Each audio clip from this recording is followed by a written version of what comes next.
Hey guys, welcome to another one of our Bitesized Church. This is the Bible part 3. Over the last couple of parts of this particular sessions, we've been looking at the Bible itself, about what we know about it, about the overarching story, about how the Bible's made up. It's things like the fact that the Bible is actually 66 separate books put together, and there's different genres and different styles and all that type of thing. But that leads to the question of, so if there are all these different books that make up the Bible, where on earth do we start? Where do we start to read it? If we want to read it, where do we begin? Now, for some people, that'll be beginning right at that first book of Genesis, the first book in the Bible, and reading it from there right the way through. And if that's your style, if that's where you want to go, that's great. But I want to encourage us to do something slightly different.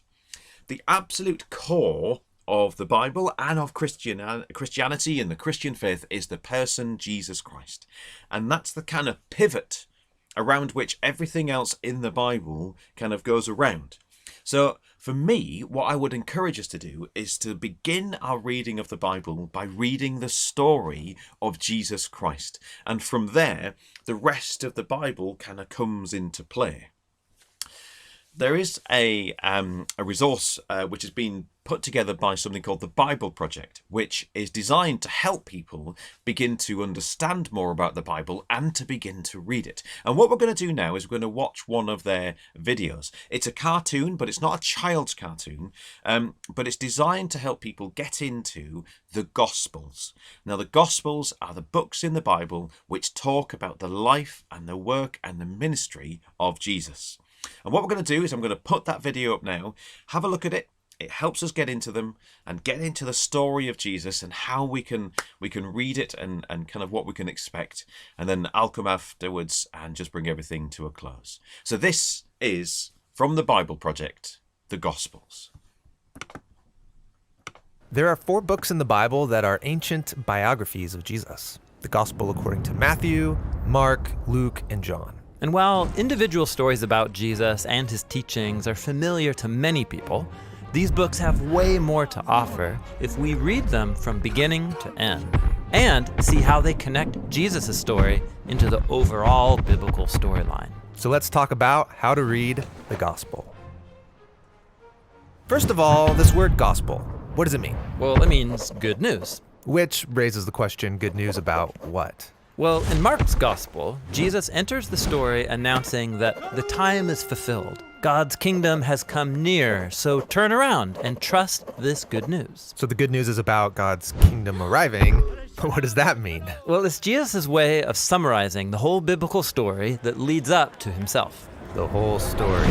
Okay, give me the short version. Well, the story begins with God creating a good world and then appointing humanity as his representatives to rule it.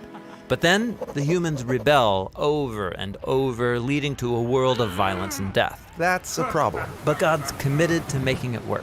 So he chooses Abraham and his family to restart the project. Then through Moses, God brings the family into a garden land of abundance so that he can restore all of the nations through them.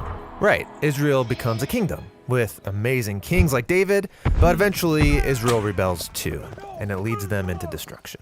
But Israel's prophets said that God wasn't giving up. He was going to personally come and restore Israel so that his justice and peace could spread to all nations and to all creation. This hope was called the kingdom of God. And that's what Jesus said he was bringing to Israel. Yes, Jesus' good news is about God's kingdom, the new creation that was arriving to restore humanity to their role as God's partners in ruling the world. This is why the gospel has so many stories about Jesus liberating people from death and disease, along with all of his teachings about generosity to the poor or forgiveness and loving your enemies. He was inviting people to live in God's new world. Exactly. And so this is one of the main goals of the gospel, to show how Jesus is bringing the whole biblical story to its fulfillment. So that's why the gospel authors are constantly appealing to the Hebrew scriptures while telling the story of Jesus. Yeah, like when Jesus is born in Bethlehem, Matthew reminds us that this was anticipated by the prophet Micah. And he directly quotes from Micah. Yeah, these direct quotes are really common. But more often, the gospel authors weave biblical phrases into the story without telling you, so you can discover it for yourself. Like when Jesus is baptized and God announces from the skies, "You are my son, my beloved. With you I am well pleased. Now, if you do some digging, you'll find that God's statement blends together phrases from 3 biblical texts to identify Jesus as the royal son of David, the seed of Abraham, and the servant who's going to suffer for the sins of his people. Whoa, that is subtle. Yes, and the gospel accounts do this on every page. Every book is constantly showing how all of the biblical stories about Abraham or Moses and David and all the prophets, all of it points forward to Jesus. Now, why are there 4 different accounts? Wouldn't one be enough? Well, the diversity is on purpose.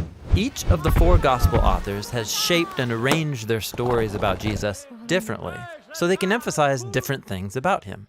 Matthew presents Jesus as a greater Moses, and so he's grouped Jesus' teachings into 5 large blocks, just like the 5 books of the Torah. Luke highlights how Jesus is God's royal servant from the book of Isaiah, who brings God's light to the nations. Mark presents Jesus as a new start for humanity, bringing the mystery of God's new creation crashing into the present. And John focuses on Jesus' claim to be Yahweh, the God of Israel, become human, to do for us what we could never do for ourselves. Those are really different from each other, but they all tell the same basic story. A man from the region of Galilee teaching this good news, but who's ultimately crucified as a criminal. Yes, all 4 books of the gospel are showing how the arrival of God's kingdom through Jesus led him up to the cross, where he was enthroned as the king of God's new world. He's given a robe, a crown, and a scepter. Right. And as Jesus suffers the consequences of humanity's rebellion, he's showing that the power of God's kingdom comes through his love and self-sacrifice. And when he's raised from the dead, we're watching the dawn of the new creation. So, the gospel authors don't just want their readers to know about the good news of God's kingdom. They want them to become a part of it. Yes, the gospel is designed to persuade us to trust and follow Jesus so that we can participate in the new creation that he began.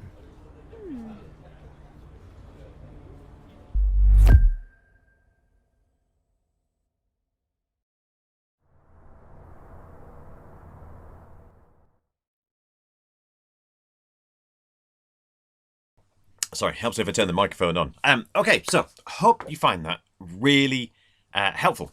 So it's a place where we can begin. So what my challenge is for you now is to pick one of the Gospels to read. I could suggest Mark. Mark is a really good place to start when looking to discover more about the person Jesus and to hear more about his life. So I wanted to start to read a Gospel. I wanted to read something about the person of Jesus. Now, I'm not asking you to do it all in one shot, but begin to read one of the Gospels.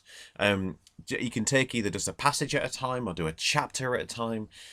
But this is the challenge, is to begin to actually read one of those Gospels. Matthew, Mark, Luke and John. Like I said, Mark's a good one to start with if you're looking for some suggestions. But just to start getting into it. We're going to be coming back to the Bible Project through the Bitesized kind of series and the different things that they look at. If you want to see more of their videos, go to YouTube and just type in Bible Project, how to read the Bible. You'll see lots of them there. But yes, that's my challenge. Start to read one of the Gospels and let's see where it takes you. We'll be back here for another one of our bite-sized churches very, very soon. But until then, please do stay safe, look after one another. When I've stopped speaking, I'm just going to pop up a screen with a couple of questions on you just to keep you going. But we'll be together very soon. Until then, may God be with you and stay safe. I'll see you soon. Okay, take care now. Amber's come to say hello as well. There you go.